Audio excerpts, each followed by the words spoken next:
Greetings friends, Survival Doc here. Today I want to show you a different way for starting a fire in your fireplace or wood burning stove.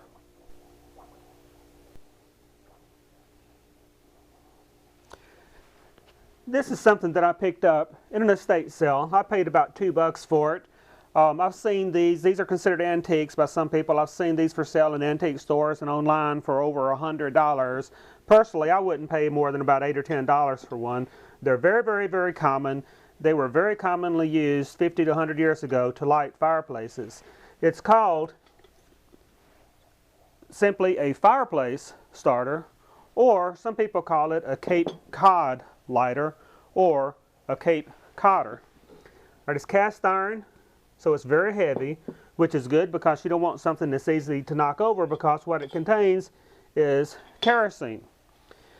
Now it comes with this wand, and on the end of the wand is a ceramic piece, and this ceramic piece absorbs the kerosene like a sponge. And this one is dirty and burnt, but if this was new and clean, it would be a white ceramic piece. And so you store it just like this so that the ceramic piece can absorb kerosene.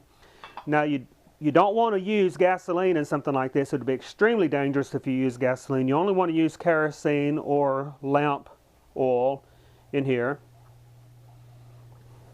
You also want to be careful if you have this. You probably don't want this in your house if you have small children or large animals, because you don't want this. It isn't easy to knock over because it's heavy, but you don't want this to get knocked over and have the kerosene spill. Okay, what you do is you use this in place of kindling. The ceramic absorbs the kerosene. You light this and it burns like a torch, and you use this to light your fireplace. It'll burn for about 10 minutes. Once your fireplace or wood burning stove gets lit, then you just put it back in here, smother it out, and it's ready to go for the next time you light your fire. Okay, I'm going to demonstrate this. Okay, like I said, you don't have to use a lot of kindling, but of course any fire is easier to start if you start with small pieces first and get the small pieces lit, and then use the small pieces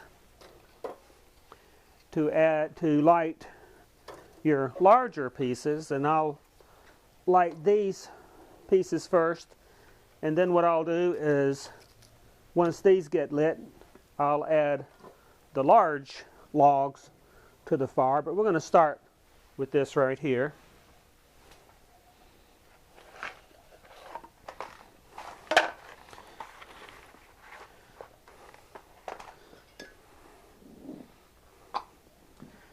Now sometimes this wand is a little hard to get started. Once it gets started though, it burns really well. See if we can get it started here.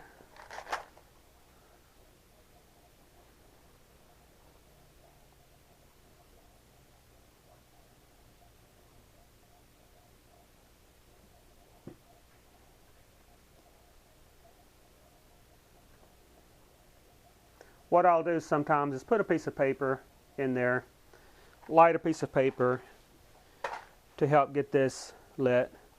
But as you can see, it lit fairly easily there.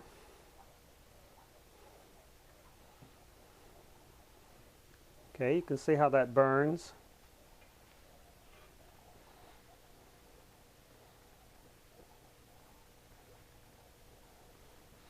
Okay, we'll put that right there. This will burn for about 10 minutes. Plenty of time to get your fire started.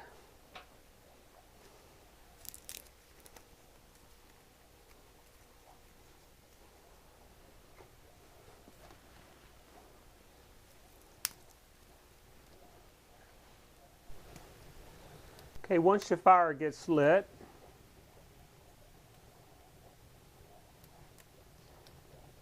you can take your wand, just stick it right back in the pot, smother it out,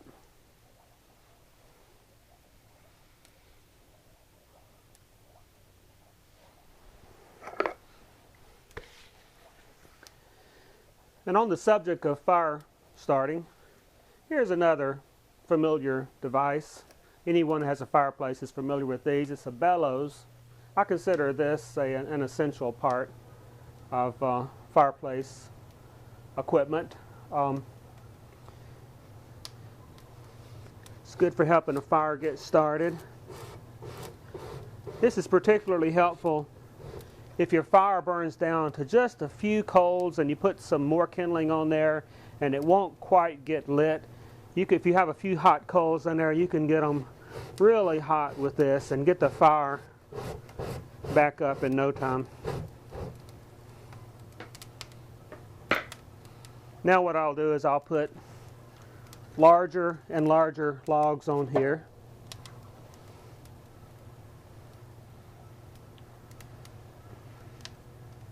This is Survival Doc, reminding you, be prepared or be prepared to be fleeced.